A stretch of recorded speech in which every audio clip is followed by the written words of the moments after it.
Can veganism cure an incurable disease? How is that possible? Well, watch this video all the way through and I think you will find my story interesting. My name is Arjuneus and I make sense out of things that are not supposed to make sense. But just a quick disclaimer, this is not intended to be medical advice. If you have a life-threatening disease, be sure to consult with a professional. Now, before I begin, I just want to say that today is my birthday because I want attention. No, just kidding. But it's because this year has been absolutely monumental for me, and it's all because of these people, patrons and supporters. This year I published a book, monetized my YouTube channel, and began working on my album. But you know, as I look back at this year, all of this was really made possible because of the support that allowed me to free up my time and the conversations with all of you that inspired my success. And all of these things that I honestly would never have thought I would be able to accomplish in a million years. So a big shout out to all of you. So I decided to make this video about something more personal about me, and maybe my story might encourage some of you or inspire some of you to make better choices. So without any further ado, let's break it down.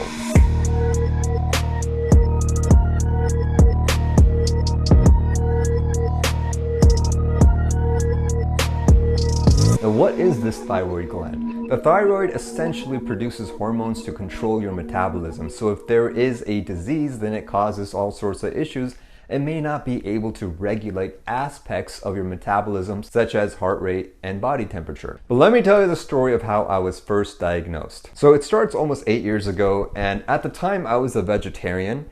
And I wanted to get my blood work checked because I wanted to make sure my B12 was okay. I wanted to make sure my iron was okay. I just wanted to see what my nutrient level was through my blood work, just to get an idea of what I needed to eat more of or what I needed to eat less of. Now, the crazy thing is all of my vitamins and nutrients were perfectly fine, but they discovered that my TSH hormone was off the charts. And then the doctor told me that I have hypothyroidism. And at the time, I had no clue what this was. I was just diagnosed with the disease and I was like, all right, what do I do to treat this? What do I do to cure this thing? And I will never forget this day. Freaking Dr. Kanga. Dr. Kanga looks at me right in the eye and tells me, Arjun, there's absolutely no cure for hypothyroidism. You're going to have to take this pharmaceutical drug for the rest of your life. He didn't like have the drug with him, but he showed me the prescription as he was writing it. And then I was like, okay. So I Google the prescription before I even buy it, and I look at all the side effects. Obviously, this pharmaceutical drug is going to help me with my thyroidism, but as I looked at the side effects, it was absolutely crazy. Hair loss, liver disease, suicidal thoughts, all this crazy shit. And I was just like, whoa, this sounds like more of a poison than it does a medicine. So at this point, I started doing even more research because I really did not want to take this medication that was going to ruin my entire life. So it didn't really sound like a solid investment for me. Anyways, I do some research and I find not anything about people curing their hypothyroidism, but I found a really interesting article about how someone cured their cancer by going vegan. So I started researching about veganism. Now, transition to vegan was a little difficult for me because I did not have any vegan friends at the time. And back then, 8 years ago, people hated vegans. You were not respected for being a vegan. They would just, no, veganism is a really bad diet. You're going to have B12 deficiency, calcium deficiency, iron deficiency, all sorts of deficiencies. And I was just, you know, I'm gonna just try to go against the grain. I'm gonna experiment with this and see what happens. So after seeing this cancer research, I decided, okay, I'm gonna transition to veganism. And as I was transitioning through the years, I saw all these documentaries about how they treated the animals, how it's affecting the environment. And then it really solidified me becoming a permanent vegan, even if it didn't cure my hypothyroidism. I was still trying to cure the hypothyroidism, so I was trying to be a healthy vegan at the time. Now I should mention a caveat because gluten was the one plant ingredient that I did avoid, because even though it is vegan, with my research I read that gluten does exacerbate your hypothyroidism. So I just avoided that altogether. And guess what?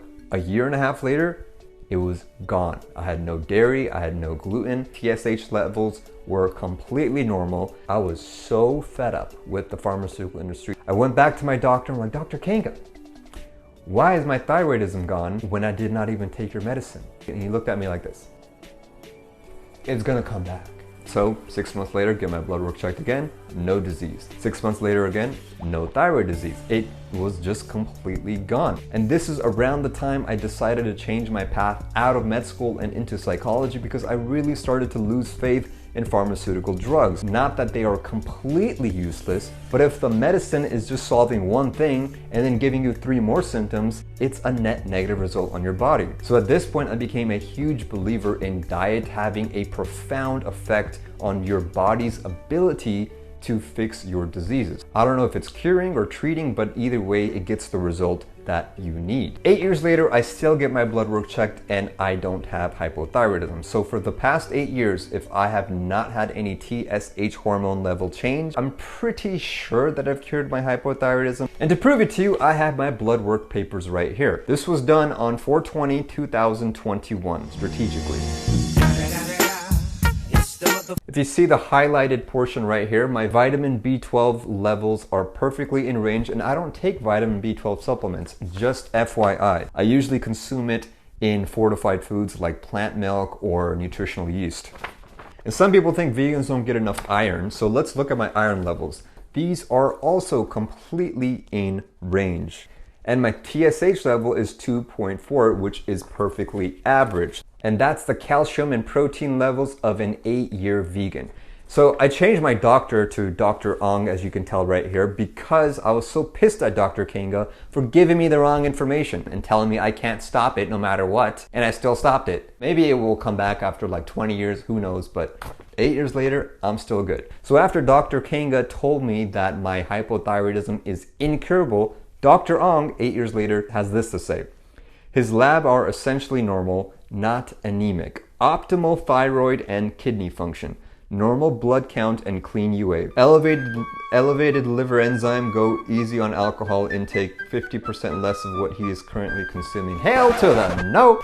My name rhymes with Prometheus for a reason. Now real quick, something important to note is that doctors aren't allowed to say that any type of diet cures a disease, because cures are a very dangerous word for the medical job market. My past doctor, Dr. Kanga, literally told me that there is no cure for hypothyroidism, but for me, my hypothyroidism has been gone for the past 8 years. So I'm pretty sure it cured me unless it suddenly comes back, which I highly doubt because it's been gone so long. Now, if this sounds crazy to you, keep in mind that people have reversed their cancers with a plant-based diet. And there are so many articles and research and self-published stories and documentaries exposing it, contrary to federal councils and medical associations, castigating people for even suggesting that plant-based diets can cure cancer. Ironically, what they will admit is that animal protein is carcinogenic, is cancerous. So perhaps eliminating carcinogens in our diet can help us heal from them. I don't know, but remember, this is not medical advice. This is just my personal story and opinions I thought I'd share. And I'll close out with this piece of wisdom that someone once told me at the time. Every bite you take is either fighting disease or feeding it. So if this resonates with any of you, be sure to let me know in the comments down below. I'm curious to see if you have reversed diseases that were supposedly irreversible or not. And if you want to select a topic of your own choice, be sure to check me out on patreon.com/Arjuneus, where you can get cool rewards like this merch right here. So I'll see you next time, my people. Peace begins on your dinner plate. Chaos out.